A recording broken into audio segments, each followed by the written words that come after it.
நண்பர்களே பாருங்கள், SRO GSLV F-15 rocket ஏவப்பட்ட தினம் கேட்டிருக்காங்க. அது எப்போனா ஜனவரி 29, 2025. இது வந்து என்னது 100 மிஷின். ஓகேவா? இது எங்கேன்னா சந்தீஷ் விண்வெளி நிலையத்துலேருந்து அனுப்பிச்சிருக்காங்க, ஸ்ரீஹரிகோட்டா. அதே மாதிரி இப்போ ஒரு நியூஸ் போயிட்டுருக்கு. என்னென்னா பாகுபலி பற்றி தான், பாகுபலி ராக்கெட் பற்றி தான். இந்த ராக்கெட் எதுக்கு யூஸ் ஆகுது அப்படின்னா, இது வந்து இராணுவ தகவல் தொடர்பு செயற்கைக்கோள் வந்து விண்ணில் ஏவப்படுகிறது. ஓகேவா? தொழில்நுட்பத்தை இன்க்ரீஸ் பண்ணவும் மற்றும் தகவல் தொடர்பாகவும் இந்த செயற்கைக்கோள் வந்து ஏவுறாங்க. நண்பர்களே பாருங்கள், எஸ்ஆர்ஓ ஜிஎஸ்எல்வி F-15 ராக்கெட் ஏவப்பட்ட தினம் கேட்டிருக்காங்க. அது எப்போனா ஜனவரி 29, 2025.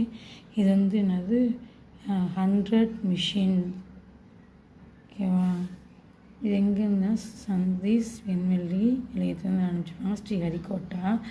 அதே மாதிரி இப்போ ஒரு நியூஸ் போயிட்டுருக்கு. என்னென்னா பாகுபலி பற்றி தான், பாகுபலி ராக்கெட் பற்றி தான்.